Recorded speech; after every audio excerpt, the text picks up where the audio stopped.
और दुश्मन के एयर डिफेंस सिस्टम को ध्वस्त करना हो, अपने अड्डे से ही दुश्मन के एयर स्पेस पर नजर रखना हो, तो सुखोई 57 का कोई तोड़ नहीं है, क्योंकि इसे बनाने में ऑटोमेशन और आर्टिफिशियल इंटेलिजेंस का इस्तेमाल किया गया है, जो इसे सुपर एडवांस फाइटर जेट बनाता है।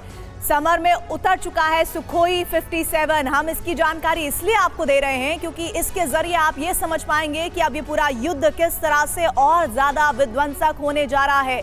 सुखोई 57 5वीं पीढ़ी का स्टिल्थ फाइटर जेट है, सिंगल सीट और डबल इंजन वाला मल्टी रोल विमान है और इस फाइटर जेट की रफ्तार 2440 किलोमीटर प्रति घंटा है और इसकी मारक क्षमता करीब 5500 किलोमीटर तक की है। हवा से हवा और हवा से जमीन पर हमला करने में ये माहिर है और किसी भी मौसम में, जी हाँ, किसी भी मौसम में सुखोई 57 लड़ाकू विमान अटैक कर सकता है। दुनिया का कोई भी रडार इस फाइटर प्लेन को पकड़ नहीं सकता है और इसके जरिए आप ये समझिए कि कितना ज्यादा ये सुखोई 57 लड़ाकू विमान अपने आप में विध्वंसक है, अटैकिंग है।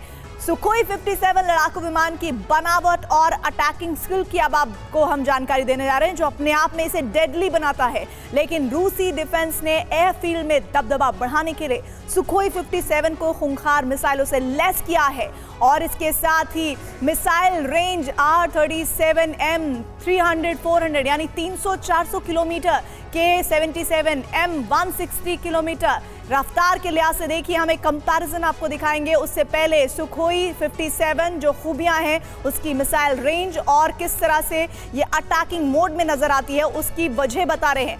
R-77 मैंने जिक्र किया 110 किलोमीटर प्रति घंटे की रफ्तार और सुखोई 57 में लगने वाली सभी मिसाइलें BVR यानी बियॉन्ड विजुअल रेंज की हैं, यानी एक बार टारगेट सेट होने के बाद ये हर हाल में उसे तबाह करती ही करती है और इसी मिसाइल पावर के दम पर रूस का ये जंगबाज एयरफील्ड का मोस्ट पावरफुल किलर बना हुआ है।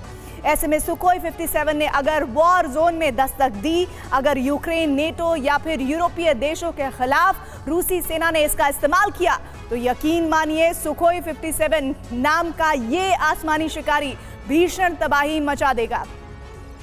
और इस वक्त हमारे साथ lieutenant general retired KJ Singh ji जुड़ रहे हैं। केजे सिंह साहब, सबसे पहले सर मुझे बताइए, सुखोई 57 की एंट्री की मैं बात करूं उससे पहले इस वक्त आज जो स्टेप उठाया गया है यूक्रेन की तरफ से, कैसे आने वाले दिनों में ये रूस के लिए एक बहुत बड़ा वेपन साबित होगा? प्रीति जी देखिए, जय हिंद, धन्यवाद आपने मुझे अपनी चैनल पर शामिल किया। मैं जैसे देख रहा हूं, ये एक प्रॉक्सी वॉर का ही हिस्सा है, तो मुझे नहीं लगता कि कोई भी कंट्री ओपनली ऐसा ड्रोन अटैक क्रेमलिन के ऊपर कराएगी। तो हुआ क्या होगा कि या तो किसी ग्रुप को जो कि रशिया का ही है, जो रूस से ही संतुष्ट नहीं है, उसका इस्तेमाल करके, या किसी प्राइवेट सिक्योरिटी एजेंसी को इस्तेमाल करके, जैसा कि इस लड़ाई में अक्सर देखा जा रहा है कि वागनर आर्मी लड़ रही है रूस की तरफ से और नेटो की तरफ से प्राइवेट लोग लड़ रहे हैं। तो ऐसी किसी एजेंसी का इस्तेमाल करके, क्योंकि डिनायबिलिटी एक बहुत बड़ा फैक्टर है कि कोई इसके ऊपर जिम्मेवारी नहीं आसानी से लेना चाहेगा और लेगा तो कोई गैर जिम्मेदार ग्रुप ही लेगा।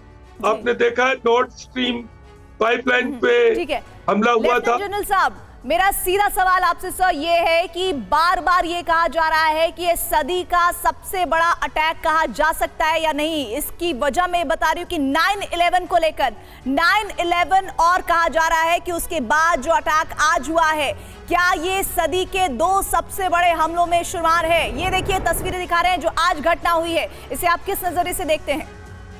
इसीलिए मैं कह रहा हूँ कि ये बहुत ही खतरनाक और गैर जिम्मेदाराना कार्रवाई है और सदी के नंबर 2 और नंबर 1 भी बन सकती है। अगर इसके ऊपर कोई एटमी कार्रवाई हो तो ये नंबर 1 भी बन सकती है, उससे भी कोई नहीं रोक सकता इसे। तो इसीलिए मेरा ये नजरिया है कि ये इसको डिनाई किया है यूक्रेन ने। कुछ देर रूस को भी देनी चाहिए और ये यूक्रेन को ये विंडो देनी चाहिए कि वो ये साबित कर सके या एजेंसीज इसको देख सके कि ये किसने किया।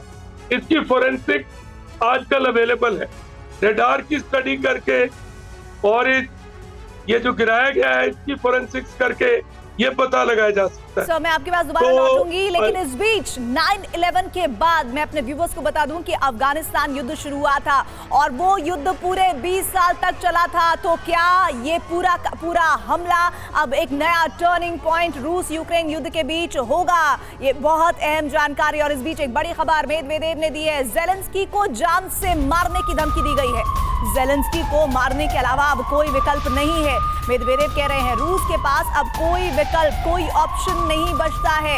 यानी कि सीधे के सीधे ये बात कही जा रही है कि अब आर पार की लड़ाई में रूस आ गया है। और इसकी वजह भी साफ है, जब उस दफ्तर को, जब उस जगह को टारगेट किया जाता है जहां पर व्लादिमीर पुतिन रहते हैं, तो आप समझिए कि अब अटैकिंग मोड में किस तरह से रूस को आना ही होगा।